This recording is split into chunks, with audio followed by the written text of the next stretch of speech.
दक्षिणे लक्ष्मणो यस्य वामे च जनकात्मजा पुरतो मारुतिर्यस्य तं वन्दे रघुनन्दनम् वसुदेवसुतं देवं कंसचाणूरमर्दनम्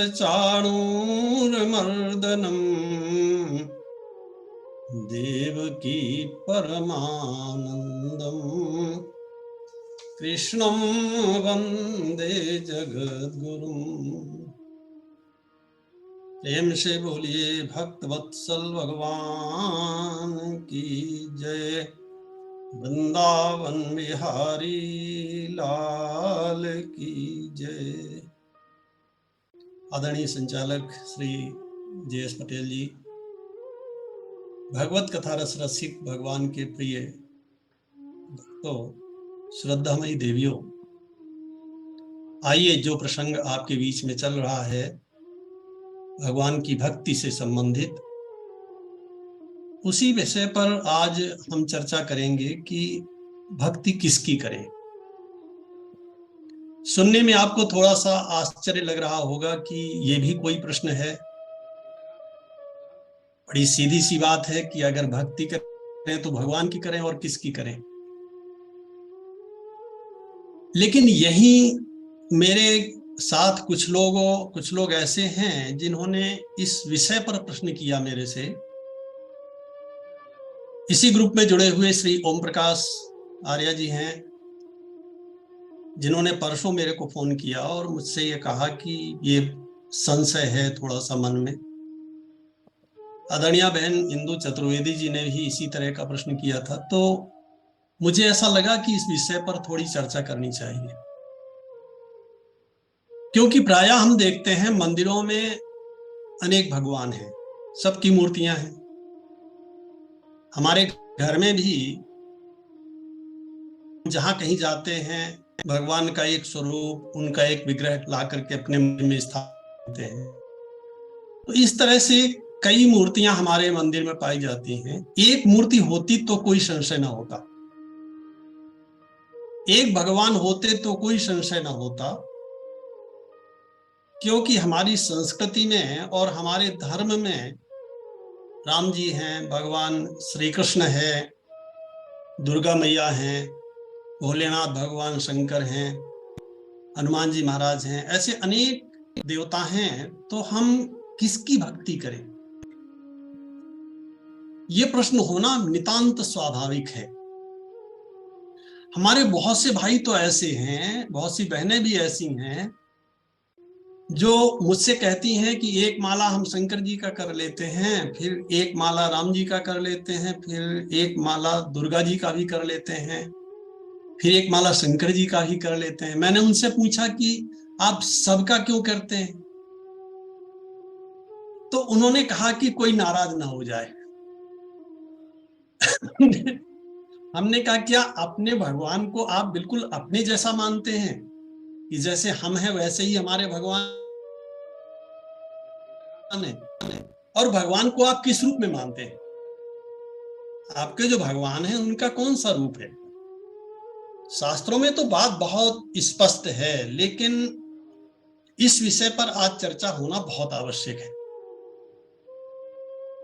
हम में से भी अधिकांश लोग ऐसा करते हैं। ये करना बुरा नहीं है, मैं इसका निषेध नहीं करता, मैं ये नहीं कहता कि आप ऐसा मत करिए, लेकिन साधना की दृष्टि से अगर आप लाभ प्राप्त करना चाहते हैं तो सबको खुश करने के माने ये होता है किसी को खुश ना करना। लोक का व्यवहार में भी आप देख लीजिए, जो सबको प्रसन्न करने के चक्कर में रहता है वो किसी का नहीं बन पाता, किसी एक का बन के रहना चाहिए। जो नियम व्यवहार धर्म के हैं, जो नियम संसार के हैं, वही नियम अध्यात्म के हैं, कोई अलग से नए नियम नहीं आए हुए।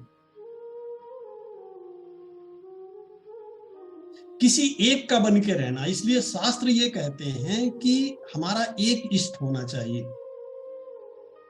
वो आप किसी को भी मान लीजिए। तो पहला प्रश्न तो यह है कि हमारा इष्ट कौन होना चाहिए। ये बहुत बड़ा प्रश्न है। हमारा इष्ट वो होना चाहिए हम जैसा बनना चाहते हैं।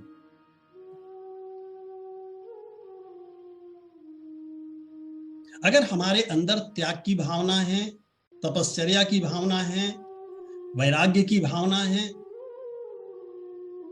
और सब कुछ त्याग देने की भावना है, और यही हमारे जीवन का लक्ष्य है कि मैं अपने भगवान को पाने के लिए सब कुछ त्याग सकता हूं, तो मैं कहूंगा कि आप भगवान शंकर को अपना इष्ट मान लीजिए। क्योंकि फिर शंकर जी ऐसे हैं जो अपने भगवान के लिए सब कुछ छोड़ देते हैं। यहां तक कि उन्होंने देवी पार्वती को भी, सती जी को भी छोड़ दिया। गोस्वामी जी महाराज लिखते हैं कि शिव सम को रघुपति व्रत धारी, अब बिनु अघ तजी सती असनारी। बिनु अघ तजी सती असनारी। बिना अपराध के, बिना किसी पाप के, सती जी के अंदर कोई पाप नहीं था,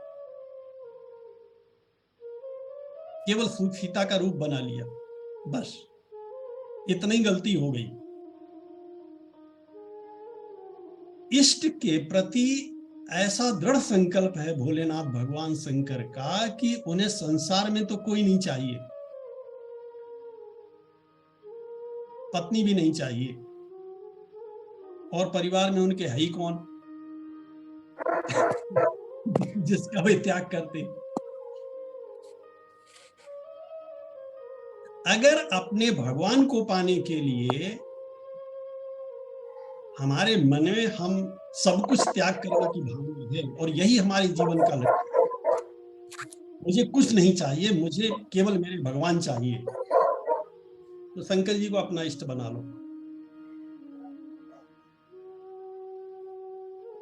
अगर परिवार में रह करके त्याग की भावना है कि नहीं नहीं भाई परिवार तो नहीं छोड़ सकते, परिवार में तो रहनी पड़ेगा, शंकर जी की बात अलग है, हम इतने बड़े नहीं हैं, हम सब कुछ नहीं छोड़ सकते, हम घर नहीं छोड़ सकते, परिवार नहीं छोड़ सकते, हमें घर में ही रहना है, फिर मैं कहूंगा कि आप राम जी को अपना इष्ट बना लो।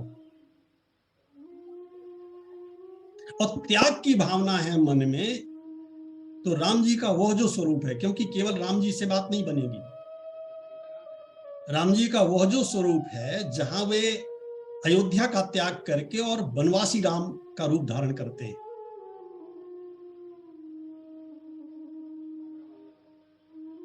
जहां वे वल्कल वस्त्र धारण करते हैं और अयोध्या का त्याग करके अयोध्या से बाहर निकलते हैं, उनके उस रूप का ध्यान करो, उस रूप को अपना इष्ट बना लीजिए।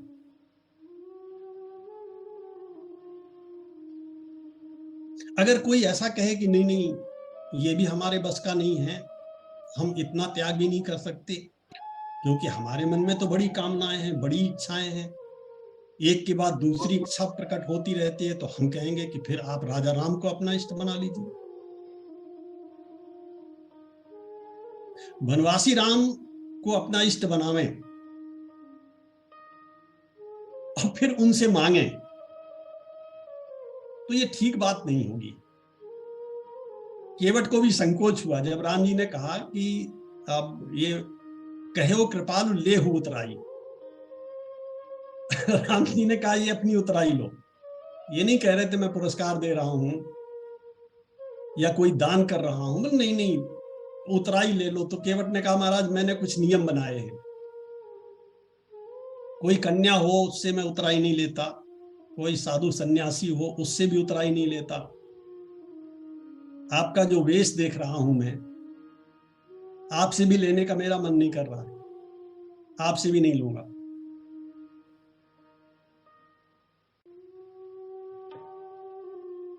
अगर मन में ये भाव है कि ना मेरे को तो कुछ नहीं चाहिए, केवल आनंद चाहिए, सांसारिक जो आनंद है वही, उसी आनंद में उसी का क्लाइमैक्स मेरे को चाहिए, तो जो दूल्हा राम हैं उनके रूप का ध्यान करिए। हमारे जो जनकपुर के संत हैं वे कहते हैं हमें कोई राम अच्छे नहीं लगते, अयोध्या वाले तो बिल्कुल नहीं अच्छे लगते। जब हमारे यहाँ आए और जब उन्होंने अपने सिर पर सेहरा बांधा, मोर बांधी, और जब वे हमारी किशोरी जी के पीछे पीछे चले और ग्रंथि बंधन हुआ, माने वो जो स्वतंत्र परमात्मा है वो जब परतंत्र हो करके और किशोरी जी के पीछे पीछे चलता है तो उनका वो रूप हमें बहुत अच्छा लगता है और हमें उसी रूप का ध्यान अच्छा लगता है।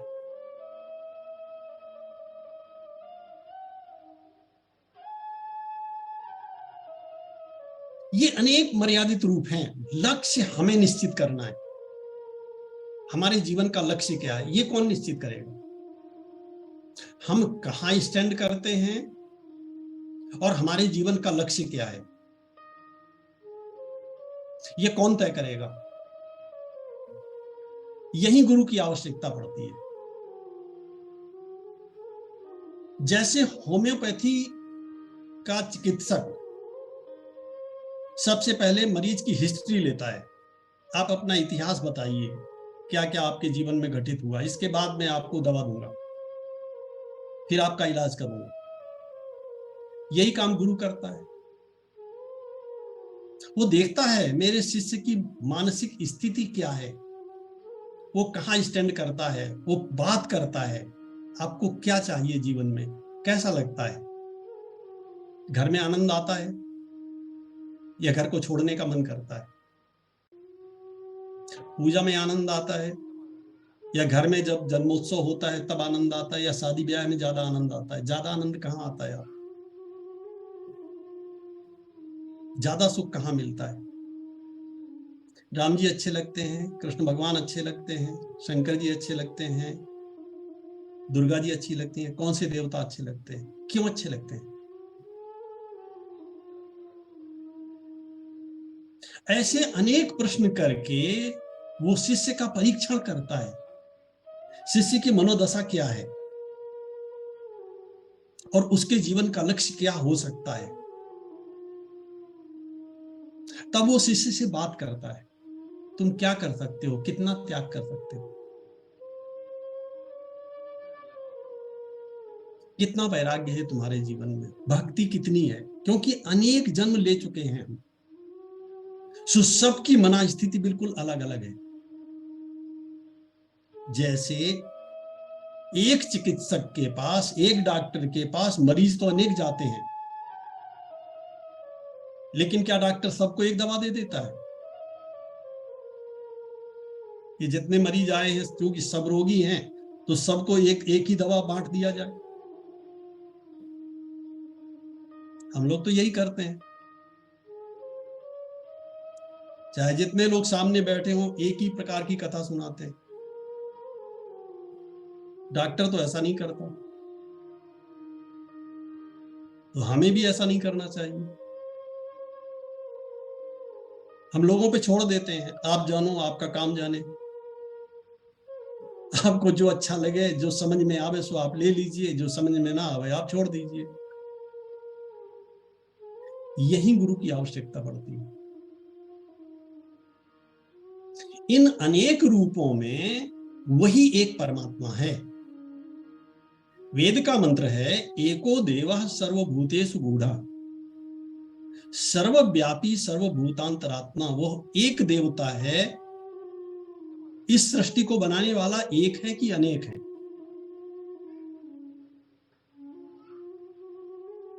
स्पष्ट प्रश्न है बिल्कुल। इस संसार को बनाने वाला एक है कि अनेक है? एक है। उसी ने बनाया है, वही पालन करता है और वही संहार करता है। आप कहोगे ये तो गलत है, ब्रह्मा जी ने बनाया है और विष्णु भगवान पालन करते हैं और शंकर जी संहार करते हैं। तो तीन देवता आ गए, माने तीन लोग ये काम करते हैं, तो तीनों अलग अलग हैं।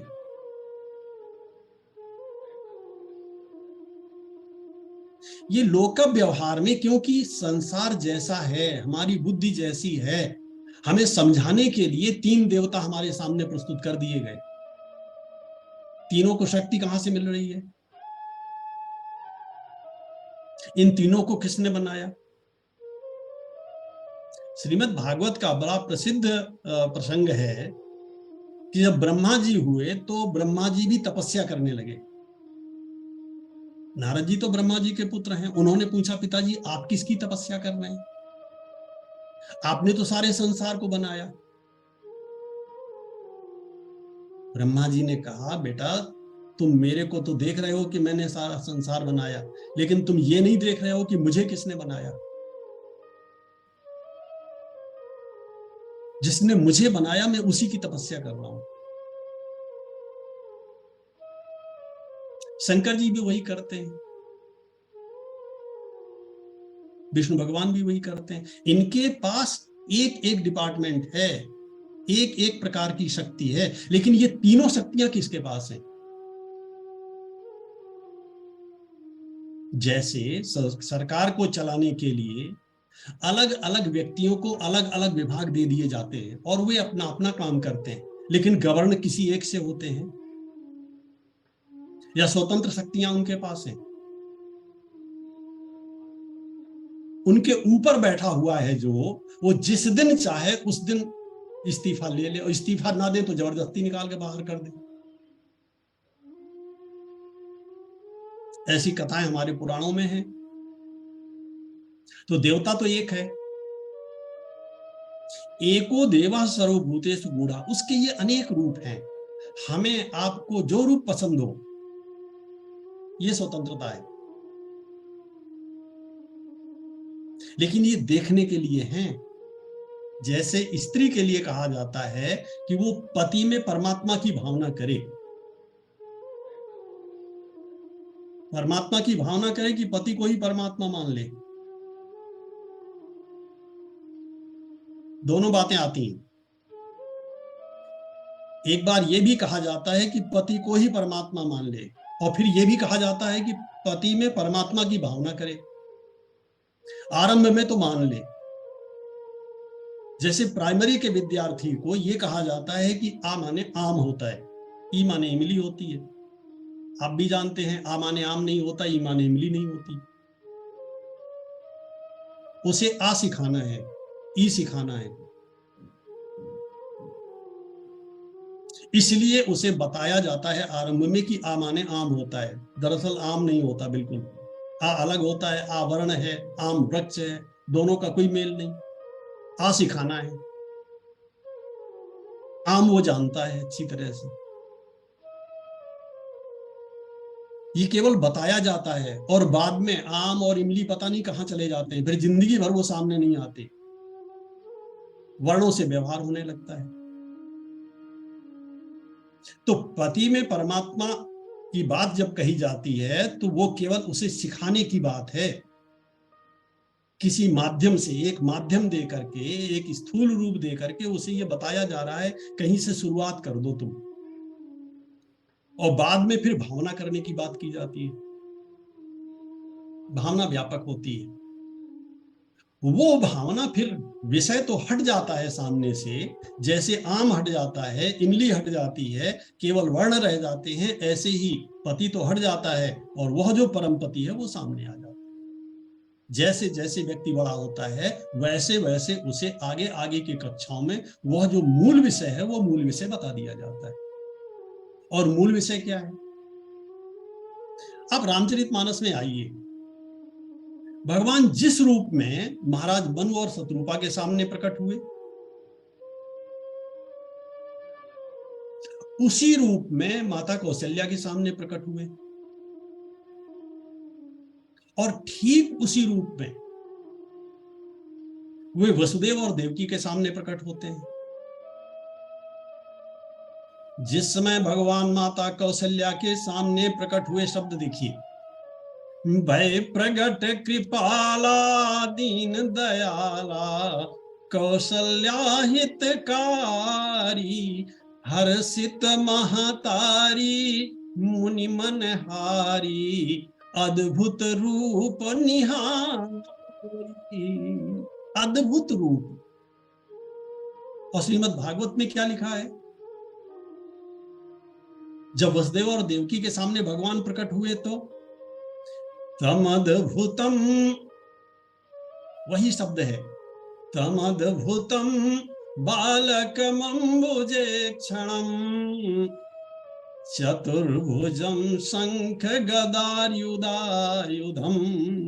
अद्भुत बालक है, चतुर्भुज है, शंख चक्र गदा पद्म धारण किए हुए है। और माता कौशल्या के सामने लोचन अभिरामा तन घन श्यामा निज आयुध भुज चारी। लोचन अभिरामा तन घन श्यामा निज आयुध भुज चारी। चार भुजाएं हैं, शंख चक्र गदा पद्म धारण किए हुए हैं। जो भगवान कौशल्या मैया के सामने प्रकट होते हैं वही वसुदेव और देवकी के सामने प्रकट होते हैं। अब कौन माई का लाल है जो ये कहे कि राम दूसरे हैं और श्री कृष्ण दूसरे हैं? क्योंकि जो भगवान माता कौशल्या के सामने प्रकट होते हैं उन्हीं से माता कहती हैं कि अब आप थोड़ा सा छोटे बन जाओ। जैसा जैसा माता कहती जाती है वैसा वैसा वो करते जाते हैं। और यही तो मैया देवकी के यहां हुआ। तो श्री राम अलग हैं और श्री कृष्ण अलग हैं, कैसे कह सकते हैं?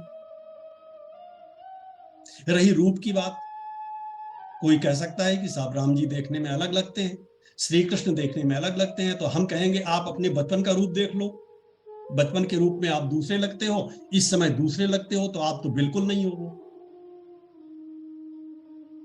जिस समय आप 16 साल के थे आपके नाम पिताजी ने अपनी सारी जायदाद कर दी थी, अब तो आपका वो स्वरूप बिल्कुल नहीं है, आप सब छोड़ दीजिए, क्योंकि आप वो तो हो नहीं जो पहले थे, 16 वर्ष की अवस्था में थे, अब 50 वर्ष के हो गए, अब तो बिल्कुल आपका स्वरूप नहीं मैच करता।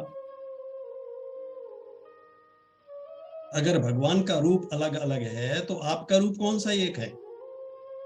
तो क्या आप ये स्वीकार कर लेंगे कि मैं पहले दूसरा था और आज दूसरा हूं? अब मैं पूरी तरह से बदल गया हूं, मैं जो पहले था वो अब नहीं हूं।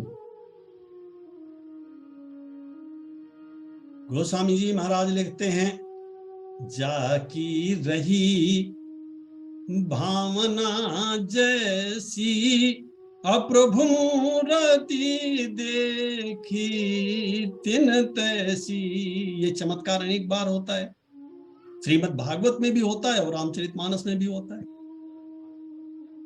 राम जी तो वही हैं जो जनकपुर में महाराज श्री जनक जी की सभा में बैठे हुए हैं। वे एक हैं कि अनेक हैं? वे तो एक हैं। तो हर व्यक्ति को अलग अलग क्यों दिखाई दे रहे हैं?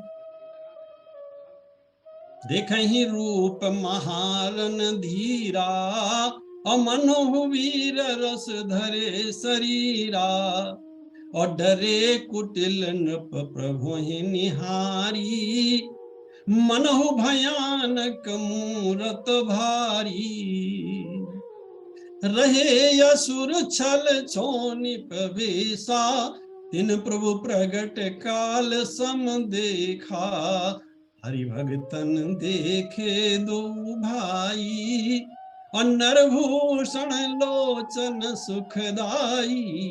ये जो परस्पर विरोधी स्वरूप है, एक और भयानक रूप दिखाई देता है और दूसरी ओर इतना प्यारा रूप दिखाई देता है। जनक जाति अवलोकहि कैसे, सजन सगे प्रिय लागहि जैसे, सहित विदेह बिलोकहि रानी, कि शिशु सम प्रीति न जात बखानी। तो क्या राम जी अनेक हो गए? राम जी तो वही हैं, जाकी रही भावना जैसी। जिसके अंदर जो भाव है, वो भगवान। कैसा भगवान? जो भक्त की भावना को पूरा न कर सके। और वही भगवान जब लौट करके 14 वर्ष के बाद अयोध्या में आए, अब प्रत्येक अयोध्यावासी ये चाहता है मैं सबसे पहले प्रभु से मिलूं। सबके मन में ये इच्छा है।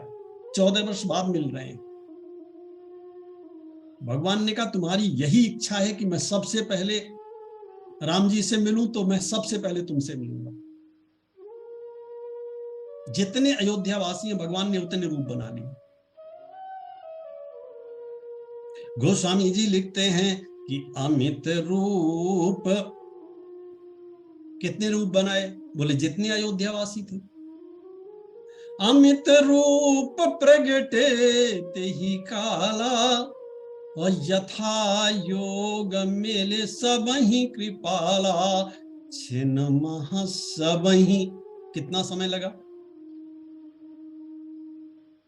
भोलेनाथ भगवान शंकर माता पार्वती जी से कहते हैं कि पार्वती क्षण महा सबहि मिले भगवान, उमा मरम यह काहू न जान।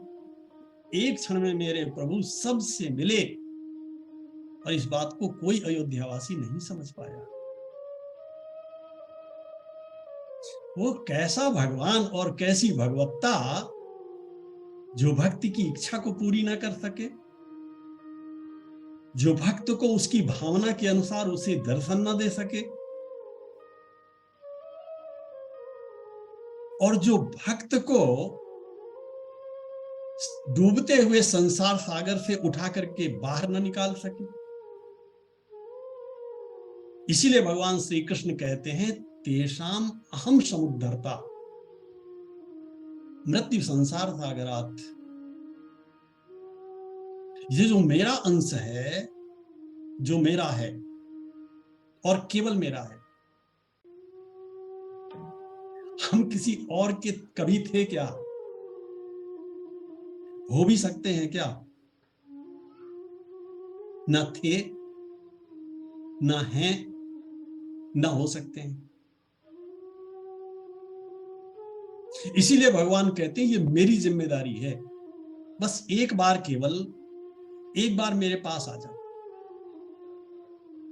संसार का सांसारिक घोर संसारी पिता भी, जिसका स्वार्थ का ही नाता है, अगर उसका बालक बिछड़ जाए फिर उसकी हालत देखो कैसी हो जाती है।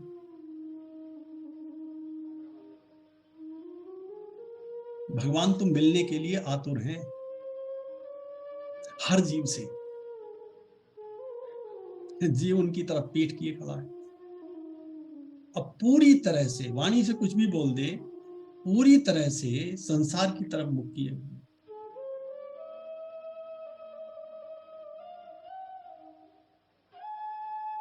भ्रम की कोई गुंजाइश नहीं है। एक मंत्र, एक इष्ट। जब एक इष्ट होगा, एक लक्ष्य होगा, तो एक मंत्र होगा। और जिसका इष्ट ही नहीं है, बहुत से लोग ऐसे हैं जिन्होंने अभी तक कोई निश्चय नहीं किया कि हमारा इष्ट कौन है। तो एक छोटा सा सूत्र है बिल्कुल हिंदी भाषा का, इष्ट बिना सब भ्रष्ट। ज्योतिष शास्त्र में अगर विद्वान ब्राह्मण बहुत विद्वान है, ज्योतिष का पूरा ज्ञाता है, इष्ट सही नहीं निकाल पाया, जन्म का सही समय नहीं निकाल पाया, पूरे जन्मांक का रिजल्ट क्या जाएगा? पूरे जन्मांक का रिजल्ट कैसा जाएगा? यहां पूरे जन्मांक से मेरा मतलब है यह जीवन और अगला अगला जीवन।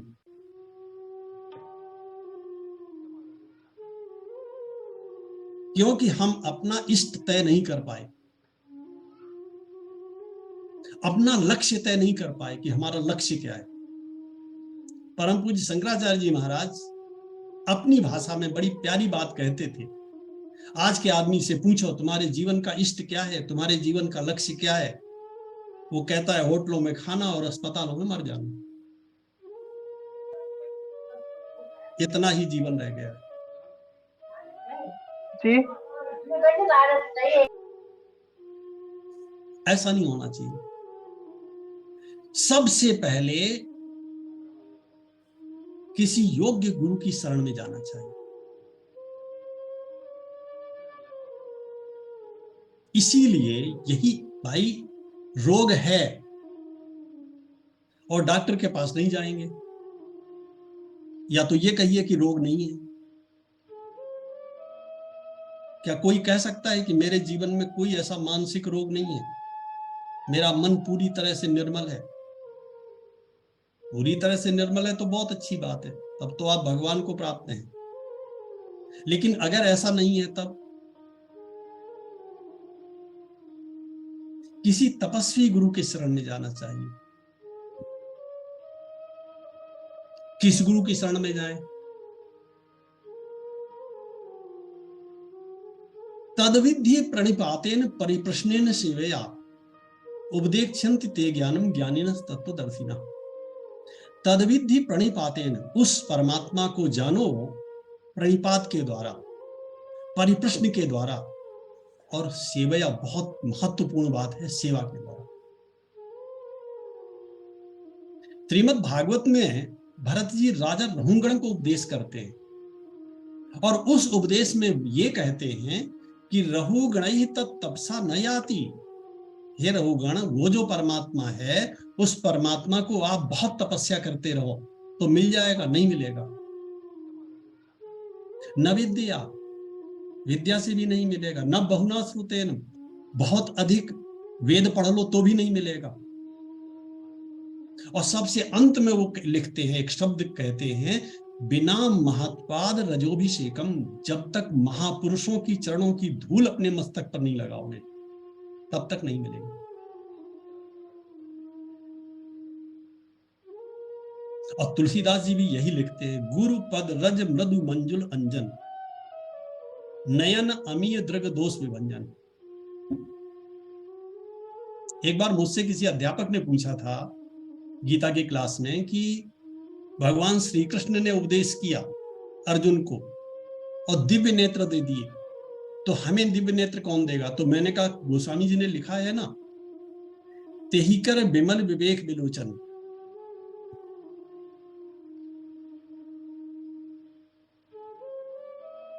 बहुत से लोग ऐसे हैं, कुछ लोगों ने तो मेरे को कहा कि हम 3 गुरु करके छोड़ चुके, कोई अच्छा गुरु बताइए। मैंने कहा, फिर आप ही सबसे बड़े गुरु हो। अगर आप 3 गुरु करके छोड़ चुके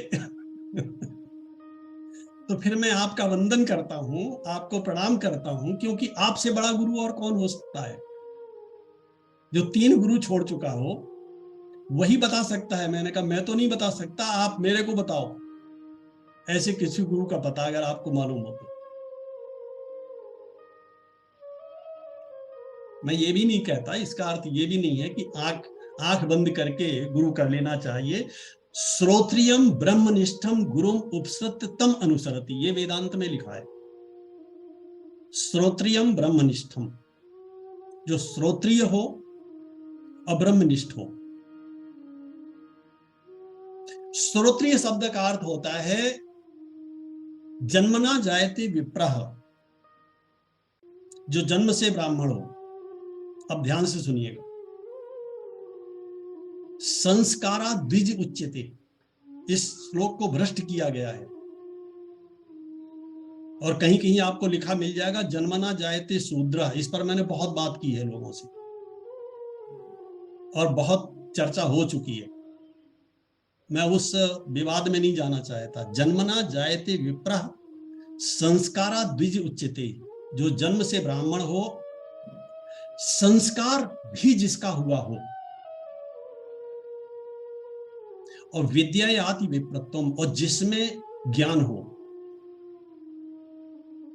यहां विद्या का अर्थ है विद्यामृतमश्नुते, जिसमें स्वयं अमृत तत्व को पाने की क्षमता हो और जिसने उसे पाया हो। त्रिभिः श्रोत्रिय उच्यते, जिसमें ये तीनों गुण एक साथ पाए जाएं उसे श्रोत्रिय कहते हैं। जन्म से, संस्कार से, जो जन्म से भी, संस्कार से भी और ज्ञान से भी ब्रह्मनिष्ठ हो, ऐसे व्यक्ति को श्रोत्रिय कहते हैं। सो श्रोत्रियम ब्रह्मनिष्ठम गुरुम उपसृत तम अनुसरति, श्रोत्रिय ब्रह्मनिष्ठ गुरु के पास जाकर के तम अनुसरति, उसके बताए हुए मार्ग पर चलता है। अगर उसने कह दिया, ऐसी भी उपनिषदों में कथाएं आती हैं जहां शिष्य अपने गुरु के पास गया और गुरु अपने आश्रम में बैठा हुआ है, उसने एक गाय दे दी और बोली जाकर के इस गाय की सेवा करो, और जब 35 गायें हो जाएं तब मेरे पास लौट के आना। और वो गाय की सेवा कर रहा है, और जो संख्या गुरु ने बताई वो संख्या जब हो जाएगी पूरी उसी गाय से, जब वो संख्या पूरी हो जाएगी तब उसके बच्चे, फिर उसके बच्चे, ऐसे करके जब वो संख्या पूरी हो जाएगी, उतनी गायों की सेवा वो कर चुका होगा, तब फिर वो लौट करके गुरु जी के पास आएगा। क्योंकि वो जानते हैं अच्छी तरह से इसे किस चीज की आवश्यकता, वो जानते हैं। अभी अभी बुद्धि के परिमार्जन के लिए, अभी संस्कारों के परिमार्जन के लिए, अभी जो गंदगी है उस गंदगी को ठीक करने के लिए इसे बहुत बड़े मंत्र की आवश्यकता नहीं है, गायों की सेवा की आवश्यकता है। ये गायों की सेवा करें। सो आज तो केवल इतनी ही बात कि